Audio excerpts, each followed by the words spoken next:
Dish வாஷருக்கு நாங்கள் use பண்ணிகிட்டு இருக்கிறது போஷ் டிஷ் வாஷர்.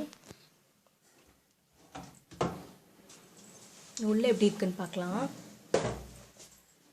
உள்ளே இந்த மாதிரி லேயர்ஸ் அந்த மாதிரி கொடுத்துருப்பாங்க. இந்த இடத்துல வந்து டம்ளர்ஸ்லாம் எல்லாம் அடுக்கிக்கணும். இந்த இடத்துல வந்து இப்போ டவராலாம் அடுக்கிக்கலாம். இங்கே பிளேட்ஸ்லாம் எல்லாம் அடுக்கி வச்சுக்கலாம். இங்கே கீழே இருக்க ரேக்கில் வந்து நல்லா பெரிய பாத்திரம்லாம் நல்லா அடுக்கிக்கலாம். இதில்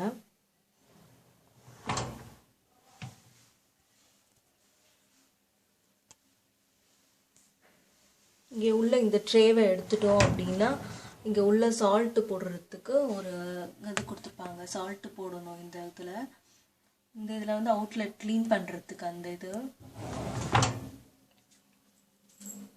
இங்கே வந்து பவுடர் போட்டுக்கணும். டெய்லி யூஸ் பண்ணும் போது பவுடர் போட்டுக்கணும்.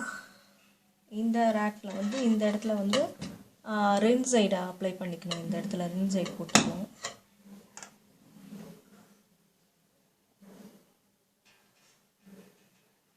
இங்கே கொடுத்துருப்பாங்க இந்த இதில் வந்து ஃபர்ஸ்ட்டு இது நிறைய பாத்திரம் வெசல்ஸ்னாக்கா இந்த இன்டென்சிவ் கடாய் இது யூஸ் பண்ணணும்.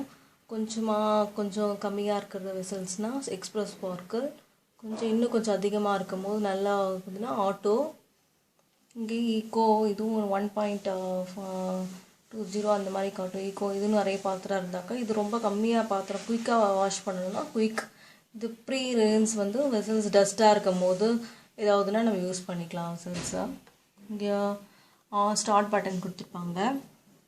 இந்த இடத்துல ஆன் ஆஃப் பட்டன் இருக்குது.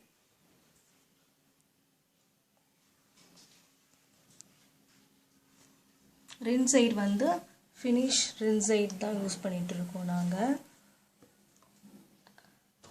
இந்த இதில் வந்து டிடர்ஜென்ட் வந்து ஃபார்ச்சூன் டிடர்ஜென்ட்.